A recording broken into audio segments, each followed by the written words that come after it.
beaming across the eastern townships from the heart of Brome-Missisquoi. This is 99.1 CITI.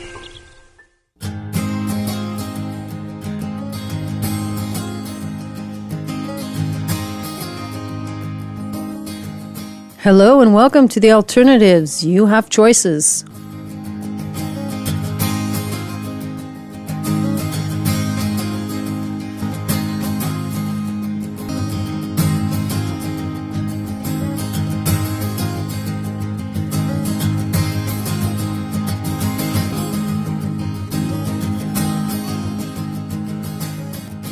I'm your host, Ilya Kavukis, and this show is brought to you by the Sunshinecenter in Sutton, a health center for alternative modalities, alternative ways of being and taking care of your health and dealing with your stress. And today I have a guest. Her name is Anne Vastel, and we're going to be talking about herbology. Hello, Anne. Hi. Is that okay to say herbology, or would you prefer? It's herbology or herbalism. It has many names. There's no official name. So. Wonderful. So tell us, what is a herbalist? Let's start off with, what does a herbalist do? There are different ways to do the job. Some people specialize in cultivating medicinal plants and transforming them, either drying them or transforming them into solvents like alcohol or vinegar or oil, and then doing salves or creams or lozenges or whatever form it can be used after. And others are more clinicians, so see people in an office and do a health assessment and then suggest medicinal plants. And some, like me, mix both. So I cultivate, I transform, I do some consults. But I'm most a clinician because that's the part I like best, and I'm not a really good cultivator. I do some, but I'm not super good. Well, I can imagine that your day is pretty busy if you're seeing clients and you're also making little mixtures on other days. I mean, who has time to go into the garden and start growing? And, that's... Yeah, that's it. Some herbalists actually do more gardening in the summer and consultation in the winter, which is a nice way to split the time. I've been doing it for 10 years, so I'm not fixed on my schedule, but so it can take many forms. It depends of the person doing it and what their favorite thing to do is. So Yes. And I would imagine that you can probably acquire all the herbs you need anyways. You don't need to grow your own. Yeah, most of them you can acquire them. Let's say for somebody that doesn't want to learn how to grow them and transform them, there are many health food store, and even in Loblaws now you can get a lot of medicinal plants. But some of them, because of different regulations, are less accessible, and so then even I need to grow them to have them for my practice because clients can't buy them easily. So.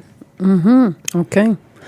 And do you delve at all into the Chinese herbs? I know when I used to go through Chinatown, they had these crazy pots full of these bizarre-looking creatures and herbs. I don't know. Do you go into any of the Chinese herbs, or is that totally different? Yeah, I use some of them. I'd say for now I use because it's a practice, and it's a way of seeing health that I find very interesting, and so I use the traditional Chinese medicine to understand diseases better, and les déséquilibres dans le corps qu'il peut y avoir, je trouve qu'ils sont bien expliqués en médecine traditionnelle chinoise. But the plants, I use them because they're really good for plants to prevent chronic diseases, to heal chronic diseases. Chinese have perfected a way of bringing back a balance in the body and making the body being able to heal itself. So they're very powerful tonics. Like ginseng is a Chinese plant. Good example. I think it's pretty much the most well-known plant. Yeah, a lot of people take their ginseng little capsules. Yeah, you have some in like Guru Drink has some, I think, or some. So there's ginseng everywhere. But it's a popular one. Yeah. So let's continue. What would you say is the strength of herbalism in general?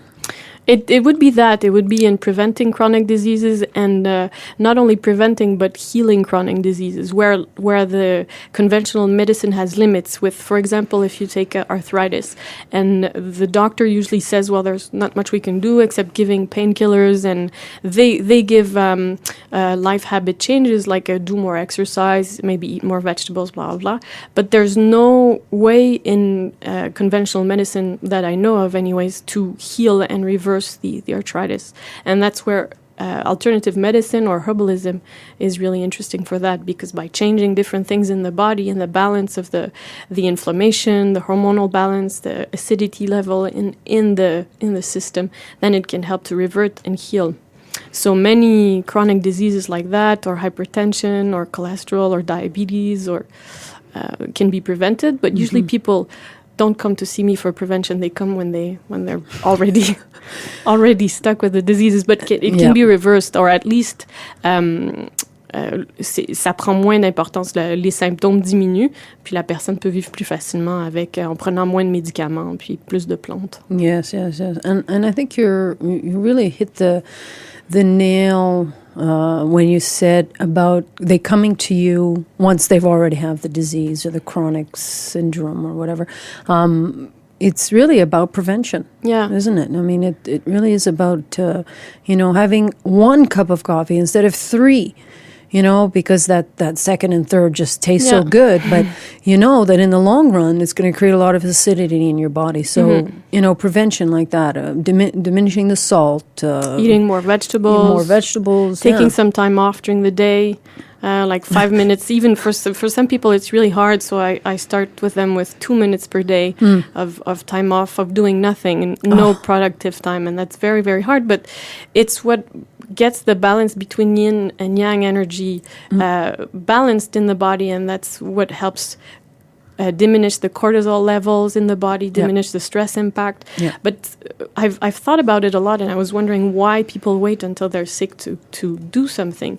And I think it's also the way our society works. We wait, we fix things, but we don't prevent things. Like in Asian societies, there's a bigger cult towards prevention and not getting sick. Yes, good point. And let me just tell our listeners they're listening to CIDI 99.1 FM and the Alternatives. You Have Choices radio show. I'm your host, Ilia Kavoukas, and my guest today is Anne Vestel, a herbalist from Sutton. She has a bureau in Sutton a couple of days a week, and I know you go to Montreal, see your clients in Montreal, and you have a daughter and a boyfriend and the whole shebang. Earlier you were talking about balancing and all of that. So what do you do? What is your main staple of herbs, for instance, that you take for yourself? For myself? Yeah, just at the top of your head. Since my daughter was born 4 years ago, I've been dealing with well, at first I was very tired because I breastfed for a year and a half, and I did the stupid thing of having her in my bed for a long time, and so I was used as a sous for a long time, and I got a lack of sleep from that. So I'm dealing with a lot of fatigue, and also from doing lots of things all the time. I'm a very passionate person, and I love learning, and I get involved in all these different projects, and then I'm like, So what I use are plants that are called adaptogens. And adaptogens are very good to nourish and tonify the adrenal glands, which are the ones that will make cortisol when we're dealing with stress. And stress is a useful thing. There's a really good Quebec teacher and doctor, Sonia Lupien. She has a PhD in neuropsychology that wrote a book on stress. And it's interesting because she said stress is good because we need it to deal with danger. We need it to flee or attack or deal with it. To stimulate ourselves. But when it's on a chronic basis, then it gets damageable for the body because the cortisol levels will affect the immune system, the hormonal system, the nervous system. And that's when you get fatigue, or either people get sick all the time, or they develop allergies or inflammatory disease or hormonal imbalances like hypothyroidism or diabetes or infertility or weird things with the menstrual cycle. So the adaptogen plants work on the adrenal glands and repairing that and bringing back all the normal levels of hormones and helping the immune system and the nervous system. And for example, ginseng is one of the adaptogen plants. Astragalus is another Chinese adaptogen plant that also warm up